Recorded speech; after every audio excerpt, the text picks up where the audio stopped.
Hello, everyone, and welcome back to Fluent Talk Podcast. I'm your host, Mr. Fluent, and I'm so excited to be here with you today. This podcast is all about helping you practice English in a fun and natural way. Today, I have a very special guest with me. His name is Daniel, and he's going to share some amazing stories about food from around the world. Daniel, welcome to the show. Thank you so much for having me, Mr. Fluent. I'm really excited to be here. I love talking about food, and I can't wait to share some of my favorite dishes with your listeners. That's wonderful. You know, food is such a great way to learn about different cultures, isn't it? Absolutely. Every dish has a story, and every country has its own special flavors.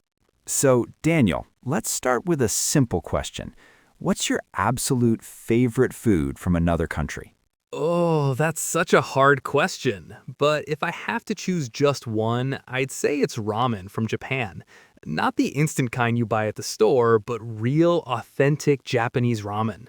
Ramen. That sounds delicious. What makes it so special for you? Well, first of all, the broth is incredible. It's so rich and flavorful. The chefs cook it for hours and hours, sometimes even for a whole day. And then you have the perfect noodles, soft-boiled eggs, green onions, and maybe some pork. Wow, hours and hours for the broth? That's amazing dedication. Right, and when you eat it, it's like getting a warm hug. It's perfect when it's cold outside or when you're feeling a little sad. The Japanese really understand comfort food. I love that description, like getting a warm hug. Have you ever tried to make ramen at home? I tried once and it was, well, let's just say it was a disaster. I thought it would be easy, but making good broth is really difficult. I ended up ordering takeout that night. Ha! I can totally relate to that. Sometimes it's better to leave it to the experts. So tell me, where did you first try real Japanese ramen? Actually, it was in a tiny restaurant in Tokyo. I was traveling there for work, and my Japanese colleague took me to the small place. There were only about 8 seats, and the chef was right in front of us, cooking everything fresh. That sounds like the perfect authentic experience. 8 seats only. Those small places often have the best food. Exactly, and the atmosphere was so friendly. Even though I didn't speak much Japanese, the chef kept smiling and making sure I enjoyed every bite. Food really brings people together, you know? That's so true. Food is like a universal language. Now, I have to ask, do you have any other favorite dishes from different countries? Oh, yes. I'm also obsessed with Indian curry, especially butter chicken. It's creamy, a little spicy, and so flavorful. And the naan bread, oh my goodness, it's like eating a cloud. Naan, like a cloud. I love these food descriptions. Indian food has such amazing spices, doesn't it? Yes. At first, I was scared of spicy food. But Indian cuisine taught me that spicy doesn't always mean painful. It's more about layers of flavor. Cardamom, turmeric, cumin, each spice adds something special. That's a great point about spicy food. I think many people are afraid to try it at first. Exactly. And you know what's funny? Now I cook Indian food at home all the time. My kitchen smells like a spice market, and my neighbors always ask what I'm cooking because it smells so good. That's hilarious. A kitchen that smells like a spice market sounds amazing. What about you, Daniel? Do you have a favorite Italian dish? Oh, absolutely. I love carbonara, but the real Roman style. It's so simple, just eggs, cheese, bacon, and pasta. But when you make it right, it's like magic. Simple but magical. That's often the best kind of food. I have to share one of my favorites too. I'm crazy about Thai green curry. Oh, Thai food. That's another amazing cuisine. What do you love about green curry? It's the perfect balance of flavors, sweet, spicy, salty, and fresh all at the same time. The coconut milk makes it creamy, and the Thai basil gives it this amazing fresh taste. Plus, the vegetables are always so colorful and crunchy. That balance of flavors is so important in Thai cooking, isn't it? Exactly. And you know what I discovered? Thai people often eat curry with both rice and noodles. I thought that was strange at first, but now I understand. It's all about texture and making sure you don't waste any of that delicious sauce. That's so smart. No wasting the good stuff. Speaking of not wasting food, have you ever had any funny experiences trying new foods? Oh, do I have stories.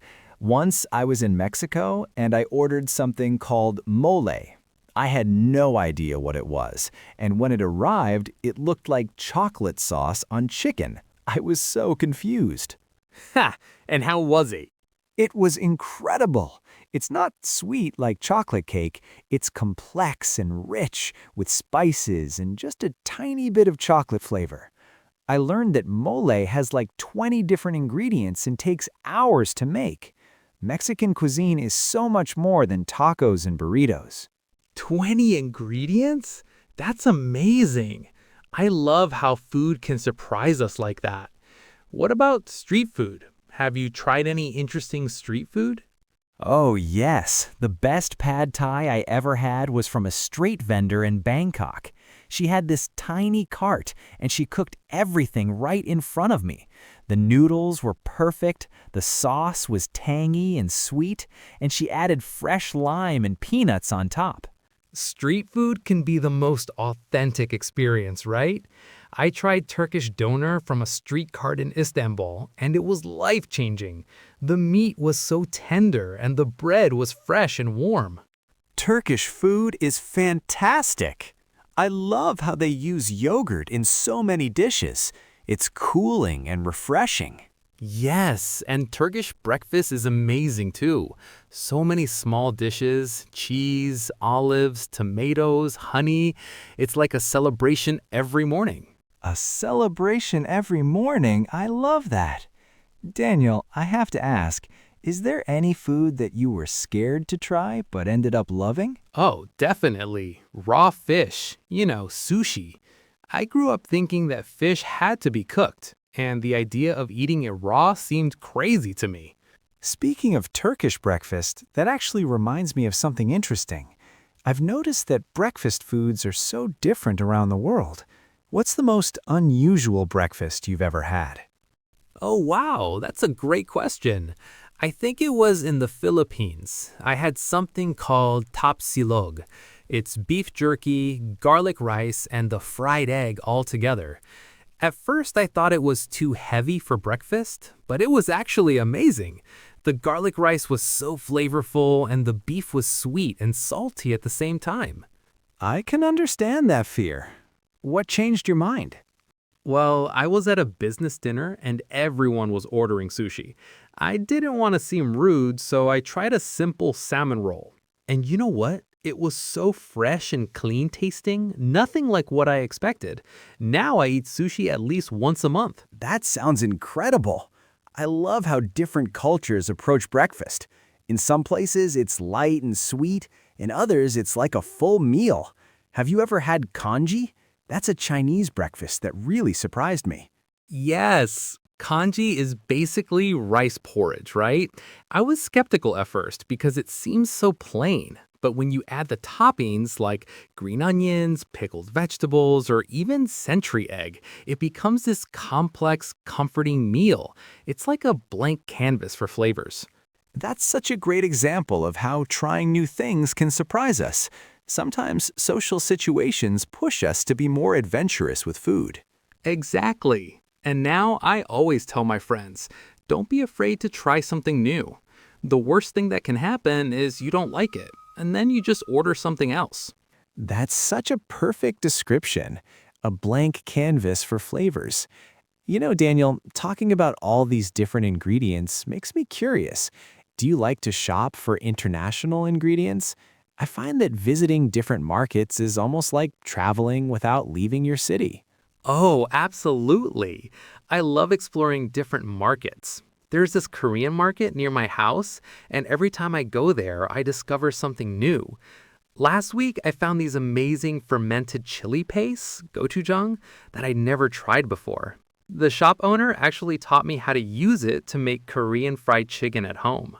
That's such wise advice. Before we wrap up, Daniel, do you have any tips for our listeners who want to explore international foods but don't know where to start? You know what else has really helped me discover new foods? Watching food documentaries and travel shows. Have you seen any good ones lately? Oh, I love food documentaries. There was this amazing one about street food in Asia. It showed how each country has its own unique approach to quick, delicious meals. Watching the vendors work was like watching artists. Their hands moved so fast, but everything was perfect. Yes, those street food documentaries are incredible. And I've gotten into cooking shows too. There's something so satisfying about watching someone transform simple ingredients into something amazing. I actually learned my curry technique from watching a British Indian chef on YouTube explain how her grandmother taught her. That's amazing. I love how shop owners become like cultural ambassadors, teaching you not just what to buy, but how to use it. I had a similar experience at a Middle Eastern market, where the owner taught me about different types of tahini and how each one is used for different dishes. Sure, first start with something familiar but from a different country. Like if you love tomatoes and cheese, try a margarita pizza from a real Italian restaurant. Or if you like chicken, try chicken tikka from an Indian place. That's beautiful. Learning from someone's grandmother through a screen? Food really connects generations, doesn't it? I find that certain smells or tastes can instantly transport me back to specific moments or places. Do you have any foods that trigger strong memories for you? Exactly. And you know what I find fascinating? How different cultures approach sharing food. Like in Korean culture, there are all these banchan, small side dishes that everyone shares from the same plates. At first, I wasn't used to sharing food like that, but now I realize it makes the meal feel more communal and friendly. That's brilliant. Start with familiar ingredients in a new style. Oh, absolutely. Whenever I smell cinnamon and cardamom together, I'm immediately back in that Istanbul market where I first tried Turkish coffee. And the smell of fresh bread baking always reminds me of this little bakery in Paris where I had the most incredible croissant. Food memories are so powerful because they involve all your senses. That's such an interesting observation. Food etiquette varies so much between cultures. I remember being confused in Ethiopia when everyone ate from one large plate with their hands using injera bread. But once I understood that it was about unity and sharing, it became this beautiful bonding experience. Right, and don't be afraid to ask questions. Most restaurant servers love to explain their food, especially if you show genuine interest. They might even recommend something special that's not on the menu. Those are fantastic tips, Daniel. And you know what? This conversation is making me so hungry for all these different foods we've talked about. Oh, that sounds amazing. Speaking of food bringing people together, have you ever been to any food festivals? I went to a Diwali celebration last year, and the variety of Indian sweets was incredible. Gulab jamun, jalebi, barfi. I had never realized how sophisticated Indian desserts could be. Food festivals are the best. I've been to a Greek festival where they had this whole lamb roasting on a spit for hours, and the smell was incredible. And the Greek dancing while waiting for the food, it really showed me how food and culture are so connected. It's not just about eating, it's about celebrating together. You're absolutely right about the celebration aspect. And you know what? All this food talk has inspired me to try cooking more international dishes at home. I've been watching these YouTube videos about making authentic pad thai, and I learned that the key is getting the right balance of tamarind paste, fish sauce, and palm sugar. That's fascinating. I never knew about the tamarind and palm sugar combination. I've been trying to master making proper Italian risotto at home. The technique is so specific. You have to add the broth one ladle at a time and stir constantly. It's almost meditative, but when you get it right, it's so creamy and perfect. Oh, risotto. I tried making that once and completely failed. I got impatient and added too much broth too quickly, and it turned into this weird rice soup. But you know what? Even my cooking failures teach me something. Now I appreciate even more how skilled these chefs are when I eat at their restaurants. That's perfect advice to end with. Dear listeners, remember that exploring different foods is a wonderful way to learn about the world and practice your English at the same time. Visit new restaurants, ask questions, and don't be afraid to try something different. Me too. I think I know what I'm having for dinner tonight. Definitely something international. Well, everyone, that brings us to the end of today's episode of Fluent Talk Podcast. I want to thank Daniel so much for sharing all these wonderful food stories with us. It's been absolutely delicious to listen to. Thank you for having me, Mr. Fluent. This was so much fun. And to all the listeners out there, go try something new this week. Thank you so much for listening to Fluent Talk Podcast. Until next time, keep practicing, keep exploring, and keep having fun with English.